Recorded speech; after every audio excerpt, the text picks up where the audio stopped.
करवाया बताओ? जोधपुर के किले का निर्माण राव जोधा जी ने करवाया। किसने करवाया? राव जोधा जी ने।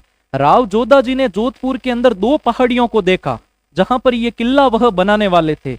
सबसे पहले उन्होंने मसूरिया पहाड़ी पर यह किला बनाने का निश्चय किया, लेकिन मसूरिया पहाड़ी पर पानी की समस्या थी, इसीलिए वो चले गए चिड़िया टूक पहाड़ी पर। किस पर चले गए? कायलाना झील के पास बिल्कुल बनी हुई है चिड़िया टूक की पहाड़ी। कैसी पहाड़ी? चिड़िया टूक की पहाड़ी। इस चिड़िया टूक की पहाड़ी पर चले गए राव जोधा जी और यहां पर दुर्ग बनाने के बारे में सोचा कि यहां पर दुर्ग बनाते हैं। लेकिन जब वो चिड़िया टूक पहाड़ी पर गए तब उन्होंने देखा कि यहां पर एक साधु महात्मा का क्या बना हुआ है? आश्रम। साधु महात्मा का क्या बना हुआ है? आश्रम। और इन साधु महात्मा ने इतनी भक्ति की थी कि वो भक्ति में इतने लीन रहते थे कि उनकी बाल वगैरह इतने लंबे हो गए थे कि उन्होंने चिड़ियों ने डेरा डाल दिया था, चिड़ियों ने घोंसला बना लिया था उनके बालों के अंदर, इसीलिए उनको चिड़ियानाथ जी कहा जाता था। क्या कहा जाता था? उन्हीं के नाम पर इस पहाड़ी का नाम चिड़िया टूक पहाड़ी पड़ा। यहां एक आश्रम था चिड़ियानाथ जी का। किनका था? अब ऐसी ये चिड़ियानाथ जी का ये नाथ संप्रदाय से थे। अब ये एक तरीके की कहानी है जिसका वास्तविकता का कोई लेना देना नहीं है। कहा जाता है राव जोधा जी वहां पर जाते हैं और चिड़ियानाथ जी को कहते हैं कि हे साधु महात्मा, आप अपने लिए कोई दूसरा ठिकाना देख लो, मैं आपको अच्छी से अच्छी जगह बनाकर रहने के लिए दूंगा। लेकिन कहा जाता है चिड़ियानाथ जी ने मना कर दिया कि भाई मैं अपना स्थान छोड़कर नहीं जाऊंगा। तब राव जोधा जी ने जोर जबरदस्ती से, कहा जाता है, चिड़ियानाथ जी को दूसरी जगह पर भेजा और दूसरी जगह भेजने के बाद कहा जाता है चिड़ियानाथ जी ने श्राप दिया था कि भाई हे जोधा जी, आप जिस पानी की चाह से आपने मेरी जगह को हटाया है, मैं आपको श्राप देता हूं कि आपके किले के अंदर भी कभी पानी नहीं रहेगा।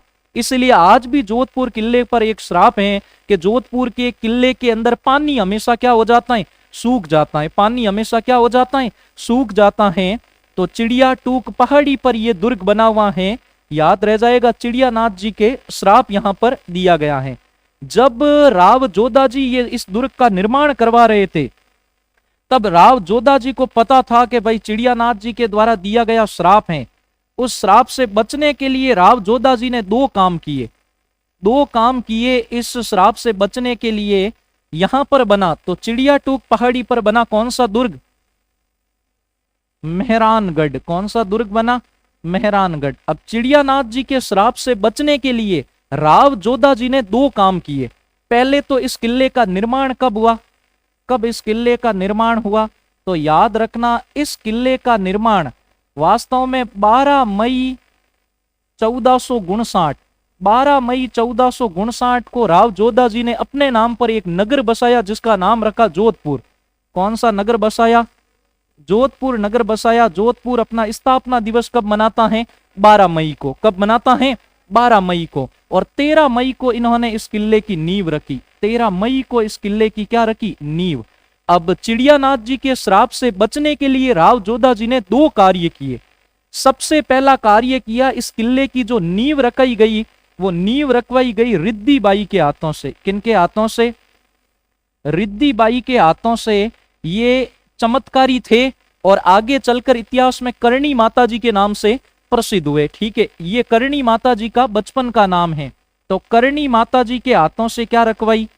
नींव रखवाई। करणी माता जी के हाथों से क्या रखवाई? नींव रखवाई गई। और करणी माता जी को बचपन में रिद्धी बाई कहते थे। तो एक तो करणी माता जी के हाथों से नींव रखी।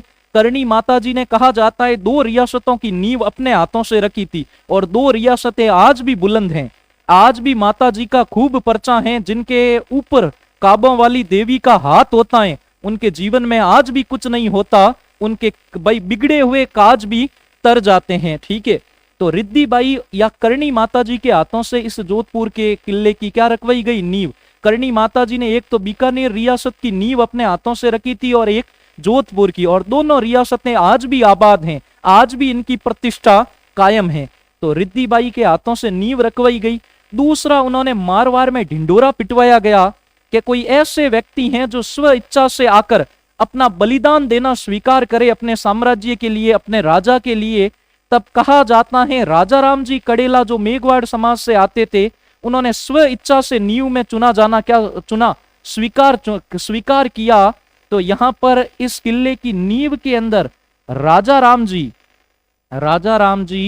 कड़ेला, ठीक है, राजा राम जी कड़ेला, ठीक है, इनको कहा जाता है नींव के अंदर स्व इच्छा से चुनाया गया। और मारवाड़ के राजाओं ने इनके इज्जत मान मर्यादा का ख्याल रखा। आज भी आप चले जाओ जोधपुर दुर्ग के अंदर तो इनको जहां पर दफनाया गया वहां पर चौकी बनी है, वहां पर मतलब दीपक वगैरह लगाया जाता है और आज भी इनके बलिदान को याद किया जाता है। आज भी जब किले के अंदर कोई भी गैर नहीं जा पाती तब कहा जाता है कि सूरसागर और मंडोर की कुछ गैरें ऐसी होती हैं होली के दिन जो किले के अंदर तक जाती हैं इस बलिदान के स्वरूप। फिर इनके परिवारजनों को हर तरीके से उचित मान सम्मान प्रदान किया गया राव जोधा जी के द्वारा। तो ये दो कार्य हुए थे चिड़ियानाथ जी के श्राप से बचने के लिए, याद रह जाएगा। तो 13 मई को इस मेहरानगढ़ दुर्ग की क्या दी गई, नींव रखी गई, ठीक है। चिड़िया टूक पहाड़ी पर बनी हुई है। आज भी चिड़ियानाथ जी की वहां पर मंदिर वगैरह आज भी बना हुआ है, कहां पर, चिड़िया टूक। और इसके पास ही एक झील बहती है, कौन सी, कायलाना झील। कौन सी झील है, कायलाना झील। कभी मौका मिले तो घूमने चले जाना, ठीक है। कायलाना झील बनी हुई है इस दुर्ग के पास, याद रह जाएगा। किसने बनाया ये दुर्ग, किसने बनाया, राव जोधा जी ने बनाया। किसने बनाया, राव जोधा जी ने बनाया। पहले तो 12 मई को अपने नाम पर जोधपुर बसाया और उसके बाद क्या बनाया, उसके बाद मेहरानगढ़ दुर्ग बनाया, याद रह जाएगी। नॉर्मल बातें याद रह जाएगी। आगे पढ़ना शुरू करते हैं। दुर्ग के बारे में दूसरी चीजें कौन सी याद करते हैं, दुर्ग के बारे में दूसरी चीजें याद करते हैं, उपनाम। उस दुर्ग के क्या याद करते हैं, उपनाम के। इस दुर्ग को किन किन नामों से पुकारा जाता है, किन किन नामों से पुकारा जाता है, बता सकते हो। जोधपुर के दुर्ग को किन के नाम से पुकारा जाता है। जोधपुर को पहले क्या कहा जाता था, जोधपुर को पहले क्या कहकर पुकारा जाता था, पहले यहां इस जगह को मारवाड़ कहते थे। क्या कहते थे, मारवाड़ कहते थे। जोधपुर के किले के अगर उपनाम के बारे में देखें तो दो नाम, तो एक तो इसे चिड़िया टूक दुर्ग कहा जाता है। क्या कहा जाता है, चिड़िया टूक का दुर्ग क्यों कहा जाता है, बताओ। चिड़िया टूक पहाड़ी पर बना होने के कारण चिड़िया टूक का दुर्ग कहा जाता है। दूसरा, इसे कागमुखी दुर्ग कहा जाता है। कागमुखी दुर्ग क्यों, क्योंकि इस दुर्ग की जो आकृति है वो कोए के मुख के सम्मान है। किसके सम्मान है, कोए के मुख के सम्मान। और तीसरा, इसको मयूर ध्वजगढ़ कहा जाता है। मयूर ध्वजगढ़, मयूर ध्वजगढ़ कहा जाता है, याद रखना। कैसे याद रखोगे, सीधा सिंपल तरीका है, चिड़िया काग मयूर, कुछ मिला, कुछ सिमिलर चीज मिली, कौन सी, तीनों पक्षियों के नाम है, ठीक है। तो चिड़िया काग मयूर याद रह जाएगा। चिड़िया से चिड़िया टूक, काग से कागगढ़ और मयूर से मयूर ध्वज का दुर्ग, याद रह जाएगा। मयूर ध्वजगढ़ कहा जाता है। ये चारों के चारों विहंग हैं। विहंग कहते हैं पक्षी का पर्यायवाची होता है, तो इसीलिए इसे विहंगगढ़ कहते हैं। क्या कहते हैं, विहंग पर्यायवाची होता है पक्षी का, तो इसीलिए इसे विहंगगढ़ कहकर पुकारा जाता है। ये तीनों विहंग हैं जिनके नाम दिए गए, तो इसे विहंगगढ़ कहकर भी पुकारा जाता है इस दुर्ग को। और किसी अन्य नाम से इस दुर्ग को जाना जाता है, कई नाम हैं इसके। इसको सूर्यगढ़ कहा जाता है। क्या कहा जाता है, सूर्यगढ़ कहकर पुकारा जाता है इस दुर्ग को। इस दुर्ग के क्या और कोई अन्य नाम है, मेहरानगढ़, बहुत ऊंचाई पर और महान आकृति में बना होने के कारण इसे मेहरानगढ़ कहा गया। क्या कहा गया, मेहरानगढ़, यानी ऐसा गढ़ है जो अत्यधिक ऊंचाई पर बना हुआ है, इसीलिए इसे क्या कहकर पुकारा जाता है, मेहरानगढ़ कहकर पुकारा जाता है। और कोई नाम है इस दुर्ग के, बताओ। इस दुर्ग को याद रखना, गढ़ चिंतामणि कहा जाता है। क्या कहा जाता है, गढ़ चिंतामणि कहकर पुकारा जाता है इस दुर्ग को। गढ़ चिंतामणि भी किसका नाम है, इसी दुर्ग का नाम है, इसी दुर्ग का क्या है, नाम है। कुछ इस दुर्ग की टिप्पणियां हैं जो बड़ी प्रसिद्ध हैं, वो याद रखना। कुछ टिप्पणियां हैं जो इस दुर्ग पर की गई, वो बड़ी प्रसिद्ध हैं, याद रखना। कौन कौन सी, देखो टिप्पणियां, कुछ टिप्पणियां इसके बारे में याद रखना जो इस दुर्ग पर की गई। नॉर्मल टिप्पणियां हैं, देखो याद करवाता हूं। सबसे पहली टिप्पणी तो बड़ी प्रसिद्ध है, वो है किसकी, सबसे पहले बूंदी के किले को, ठीक है, भूत प्रेतों द्वारा निर्मित किस विदेशी इतिहासकार ने बताया था, रूडयार्ड किपलिंग। क्या नाम था उनका? Rudyard Kipling. तो पहली टिप्पणी की रूडयार्ड किपलिंग के द्वारा, रूडयार्ड किपलिंग के द्वारा इन पर एक टिप्पणी की गई। रूडयार्ड किपलिंग ने बूंदी के किले तारागढ़ को तो भूत प्रेतों के द्वारा निर्मित बताया, और मेहरानगढ़ के किले को जब रूडयार्ड किपलिंग ने देखा था तो कहा था ये कहा था कि परियों और फरिश्तों द्वारा निर्मित हैं। किनके द्वारा निर्मित बताया? परियों और फरिश्तों के द्वारा निर्मित हैं। परियों और फरिश्तों के द्वारा निर्मित बताया, परियों और फरिश्तों के द्वारा निर्मित। कि भाई इतना बड़ा किला, इतना महान किला सिर्फ परी या कोई फरिश्ते ही बना सकते हैं। मेहरानगढ़ देखें तो बहुत ऊंचाई पर बना हुआ है, आप जब भी चढ़ोगे पहाड़ी पर है, और पहाड़ी पर और चढ़ाई चढ़नी पड़ती है। तो सोचो उस समय मैं भी जब पहली बार मेहरानगढ़ घूमने के लिए गया था तो मेरे भी दिमाग के अंदर आया था कि इतनी ऊंचाई पर पत्थर वगैरह कैसे चढ़ाए होंगे। आज अगर 2 मंजिल बनानी हो तो क्रेन बुलानी पड़ती है, 4 मंजिल बनाते हैं तो क्रेन बुलाते हैं। तो उस समय सोचो हाथों से इतनी ऊंचाई पर कितनी अपनी भाई कह सकते हैं तकनीक उस समय प्रगतिशील रही होगी। तो इसीलिए रूडयार्ड किपलिंग ने कहा था ये कोई जमीन पर रहने वाले मनुष्यों का काम नहीं हो सकता, ये हो न हो किसी परियों और फरिश्तों के द्वारा ये जोधपुर का किला क्या है? निर्मित है। इसीलिए कहा था रूडयार्ड किपलिंग ने, याद रह जाएगा। कर्नल जेम्स टॉड ने इसके बारे में क्या कहा था? कर्नल जेम्स टॉड ने कभी भविष्यवाणी की थी कि राव जोधाजी के बेटे इस दुर्ग की इमारत में बैठकर अपने सल्तनत की आखिरी हद तक निगरानी रख सकते हैं। आखिरी हद तक क्या कर सकते हैं? देख सकते हैं। ये किसने कहा? कर्नल जेम्स टॉड ने कहा कि भाई राव जोधाजी के बेटे सल्तनत की हद तक, अंतिम हद तक की क्या कर सकते हैं? निगरानी रख सकते हैं। अंतिम हद तक क्या रख सकते हैं? निगरानी। मैं शॉर्ट में लिखूं, याद रख जो, ठीक है, निगरानी रख सकते हैं। ये कहा था कभी कर्नल जेम्स टॉड ने। अगर देखे तीसरी टिप्पणी किसके द्वारा की गई? तीसरी टिप्पणी, मुझे एक चीज बताओ, कभी बिल गेट्स का नाम सुना है? कौन है बिल गेट्स? बिल गेट्स कौन है? माइक्रोसॉफ्ट के संस्थापक हैं। बिल गेट्स कहा जाता है घूमने के लिए आए जोधपुर, और बिल गेट्स जब जोधपुर के परकोटे पर खड़े होकर उन्होंने जोधपुर को देखा, तब उन्होंने देखा कि सारे के सारे घर नीले ही नीले दिखाई दे रहे हैं। क्या दिखाई दे रहे हैं? नीले ही नीले रंग के दिखाई दे रहे हैं। इसीलिए बिल गेट्स ने, माइक्रोसॉफ्ट बहुत बड़ी कंपनी है, तो माइक्रोसॉफ्ट के संस्थापक बिल गेट्स ने कहा था कि ओहो दिस इज ब्लू सिटी, ओहो ये तो क्या है? ब्लू सिटी है, यानी नील नगरी या ब्लू सिटी कहकर पुकारा था। ब्लू सिटी कहकर पुकारा था जोधपुर को, याद रखना, जब उन्होंने देखा था। और एक टिप्पणी याद रख लेना, ठीक है, एक है जॉन कैनेडी। क्या नाम है? John Kennedy. जॉन कैनेडी ने इस किले को विश्व का 8वां अजूबा बताया है। क्या बताया? विश्व का 8वां अजूबा कहाँ है? जॉन कैनेडी ने। बस ये याद रखना। 4 टिप्पणियां हैं इस पर। बताओ किपलिंग ने क्या कहा था? परियों और फरिश्तों के द्वारा निर्मित। दूसरा अगर देखें, ठीक है, टॉड राव जोधाजी के बेटे सल्तनत की अंतिम हद तक क्या रख सकते हैं? निगरानी रख सकते हैं इसमें बैठकर। बिल गेट्स ने इसको ब्लू सिटी कहकर पुकारा, कैनेडी ने इनको 8वां अजूबा कहकर पुकारा। याद रह जाएगा। ये हो गए कुछ उपनाम। किनके? उपनाम के साथ कुछ टिप्पणियां भी हो गई।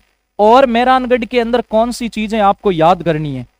अब मेहरानगढ़ के बारे में बात करें तो मेहरानगढ़ के अंदर कौन कौन से दर्शनीय स्थल हैं? ये लो मेहरानगढ़ के दर्शनीय स्थलों का वर्णन करना शुरू करते हैं। सर्वप्रथम आप दुर्ग के अंदर प्रवेश करते हो, ठीक है, दुर्ग के अंदर प्रवेश करते हो। दुर्ग के अंदर प्रवेश करते ही आपको सबसे पहले देखने को मिलेंगे 2 महल। क्या देखने को मिलेंगे? 2 महल, भव्य महल आपको देखने को मिलेंगे। एक का तो नाम है, बता सको किया महल है, आप जोधपुर के ही हो तो बताओ कौन कौन से महल है। एक तो देखने को मिलेगा मोती महल। कौन सा महल? मोती महल देखने को मिलेगा। याद रह जाएगा। एक महल तो है कौन सा? मोती महल। दूसरा महल कौन सा है? और एक यहां पर बना हुआ है, देखो, सूरज महल। कौन सा महल?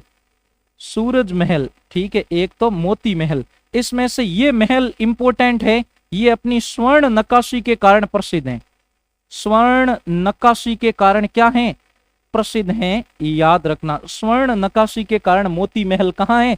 प्रसिद्ध है। याद रखना, एग्जाम में आएगा तो ऐसे ही पूछेगा मोती महल कहाँ पर बना हुआ है, तो मोती महल कहाँ पर है? जोधपुर के मेहरानगढ़ दुर्ग के अंदर। कहाँ पर है? मेहरानगढ़ दुर्ग के अंदर। इस किले के अगर सबसे पीछे से पीछे चले जाओ तो यहाँ पर एक मंदिर बना हुआ है, ये मंदिर भी बड़ा प्रसिद्ध है। एक मंदिर बना हुआ है इस दुर्ग के पीछे की साइड, जब भी आप चले जाओ ये मंदिर है, याद रखना, चामुंडा माता जी का मंदिर। किनका मंदिर? चामुंडा माता जी का मंदिर। चामुंडा माता जी का मंदिर। ये गुज्जर प्रतिहारों का राज था मंडोर में, तो मंडोर के गुज्जर प्रतिहारों के कुल देवी हैं। जब जोधा जी ने अपना मंदिर जब ये दुर्ग बनाया था मेहरानगढ़ का दुर्ग, तो उस समय मंडोर से प्रतिमा मंगाकर कहां पर रखवा दी?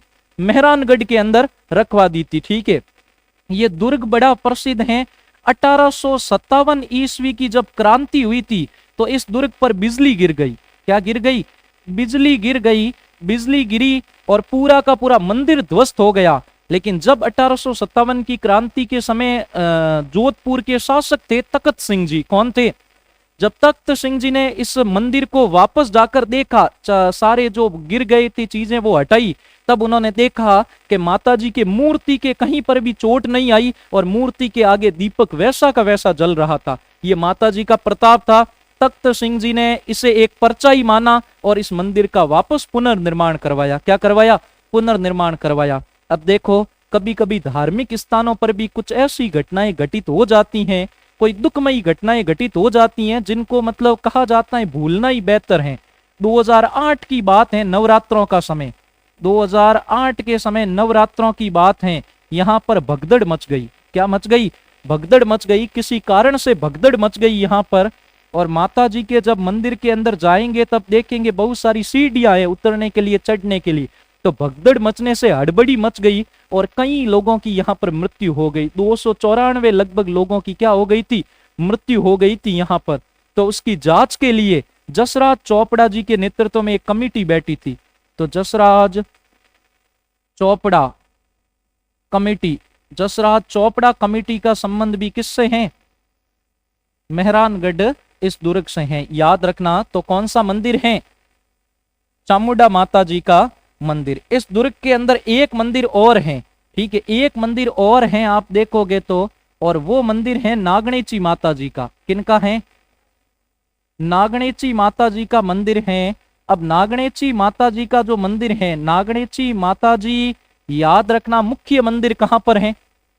नागणेची माता जी का मुख्य मंदिर, तो याद रखना मुख्य मंदिर है नागाना गांव। कहां पर? नागाना गांव कहां पर है? बालोतरा जिले में। किस जिले में? बालोतरा जिले में। तो याद रखना मुख्य मंदिर तो अपने ये पास में ही नागाना गांव पड़ता है, वहां नागणेची माता जी का भव्य मंदिर अभी बना है। ठीक है, मौका मिले तो देखना। तो नागाना गांव बालोतरा के अंदर मुख्य मंदिर है। लेकिन जब किले का निर्माण करवाया गया तब कहा जाता है जोधा जी ने जो मूर्ति दूहड़ ऋषि के लेकर आए थे, ठीक है, लूम ऋषि लेकर आए थे राव दूहड़ जी के समय, जो नागाना गांव के अंदर माता जी की जो ओरिजिनल मूर्ति थी जो कर्नाटक से लेकर आई थी, वो मूर्ति जोधा जी ने मंगवा कर कहां पर रखवा दी? मेहरानगढ़ के अंदर रखवा दी। अब यहाँ पर दूसरा भव्य मंदिर बनकर तैयार हुआ है। लेकिन माता जी का प्रथम धाम नागाना गांव माना जाता है। तो नागणेची माता जी की मूर्ति है। और नागणेची माता जी राठौड़ों के क्या माने जाते हैं? कुल देवी। राठौड़ों के क्या माने जाते हैं? राठौड़ों के कुल देवी माने जाते हैं। याद रह जाएगा, राठौड़ों के क्या माने जाते हैं? कुल देवी माने जाते हैं। तो नागणेची माता जी का भी मंदिर कहां पर है? मेहरानगढ़ दुर्ग के अंदर। अब मेहरानगढ़ के अंदर चले जाए तो दो तालाब भी बने हुए हैं। क्या बने हुए हैं? दो तालाब भी बने हुए हैं। ये एक तालाब और ये दूसरा तालाब। ठीक है, एक तालाब का नाम है, क्या नाम है? रानीसर तालाब। केड़ो तालाब? रानीसर तालाब। ठीक है, रानीसर तालाब। ये कहा जाता है जसवंत सिंह जी की पत्नी थी ये आड़ी रानी जसमा दे। ठीक है, आड़ी रानी जसमा दे के द्वारा निर्मित है। ठीक है, रानीसर तालाब। और दूसरा तालाब है पदमसर तालाब। कैसा तालाब? पदमसर तालाब। पदमसर तालाब ये कहा जाता है जैन व्यापारियों के द्वारा निर्मित है। ठीक है, पद्म शाह नाम के एक व्यापारी थे, उनके द्वारा निर्मित है। ये दो ही चीजों, और कुछ है मतलब इस दुर्ग के अंदर देखने के लिए? तो इस दुर्ग के अंदर एक छतरी बनी हुई है, वो छतरी भी बड़ी फेमस है। एक छतरी बनी हुई है जो फेमस है, बताओ कौन सी छतरी? एक छतरी है यहाँ पर, वो है मामा भांजे की छतरी। मामा भांजे की छतरी, मामा भांजे की छतरी बनी हुई है, वो भी बड़ी प्रसिद्ध है। ये मामा भांजे कौन थे? तो याद रखना, एक तो थे बिया जी और एक थे धन्ना जी। बिया जी और धन्ना जी की छतरी बनी हुई है, आपस में रिश्ते में मामा भांजे थे। और युद्ध में कहा जाता है मेहरानगढ़ दुर्ग की रक्षा में ये क्या हुए थे? शहीद हुए थे, वीर गति को प्राप्त हुए थे। इसीलिए महाराणा अजीत सिंह जी के समय इन दोनों की क्या बनाई गई? छतरी बनाई गई। याद रखना, सेनापति की छतरी भी कहां पर है? इसी दुर्ग के अंदर है। सेनापति की छतरी भी किस दुर्ग के अंदर? सेनापति की छतरी भी जोधपुर में ही है। ठीक है। और कौन से प्रश्न पूछे जाते हैं? जैसे मामा भांजे की छतरी तो यहां पर है, लेकिन मामा भांजे की मजार पूछ लिया जाए तो वो भटनेर दुर्ग के अंदर है। कहां पर है? भटनेर दुर्ग के अंदर है। याद रह जाएगा। अब और कौन कौन सी चीजें हैं जो और याद रख सकते हैं इसमें? देखो कि हाँ, मेहरानगढ़ दुर्ग के अंदर एक चौकी भी बनी हुई है। बिल्कुल, एक चौकी बनी हुई है जिसे कहते हैं क्या? श्रृंगार चौकी। क्या कहते हैं? हाँ, श्रृंगार चौकी। श्रृंगार चौकी पर मारवाड़ के राजाओं का क्या होता था? राज तिलक होता था। क्या होता था? राज तिलक। मैंने जब श्रृंगार चौकी को देखा, बहुत ऐसा भव्य एकदम बना हुआ है जगह, और ऐसे बहुत सारे तरल पदार्थ उसमें रखे गए। बीच में राजा को बैठाया जाता था और उन पर क्या किया जाता था? राज्य अभिषेक। क्या किया जाता था? राज्य अभिषेक करने का काम किया जाता था। श्रृंगार चौकी भी कहां पर बनी हुई है? मेहरानगढ़ दुर्ग के अंदर। इस मेहरानगढ़ दुर्ग के बाहर आओगे तब यहां पर एक भव्य महल बना हुआ है, बहुत भव्य महल बना हुआ है। कभी मौका मिले तो देखने चले जाना। बहुत अच्छी इमारत है, एक भव्य महल बना हुआ है जिसे क्या कहते हैं? हाँ, जिसका नाम है जसवंत थड़ा। कई नाम है? जसवंत थड़ा। ठीक है, ये जसवंत थड़ा क्या है? इसे जसवंत थड़ा को एक थंबिया महल कहते हैं। क्या कहते हैं? एक थंबिया महल कहकर पुकारा जाता है जसवंत थड़ा को। एक थंबिया महल कहा जाता है। वास्तव में ये जो है, ये कहा जाता है 1906 के अंदर सरदार सिंह जी के द्वारा बनाया गया। किन के द्वारा?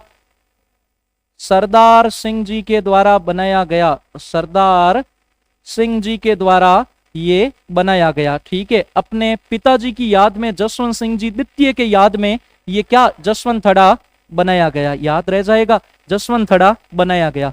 इसे ये इतना सुंदर है, सफेद संगमरमर के पत्थरों से बना हुआ है और इतना सुंदर है। जब भी जाओ किला देखने, जसवंत थड़ा जरूर देखना। पहले गोलाई के अंदर जसवंत थड़ा आएगा। तो ये इतना सुंदर है, सफेद संगमरमर से बना हुआ है। आप जब दूर से देखोगे तब आपको ताजमहल के जैसे दिखेगा। किसके जैसा? ताजमहल भी बना हुआ है किससे? सफेद संगमरमर से बना है।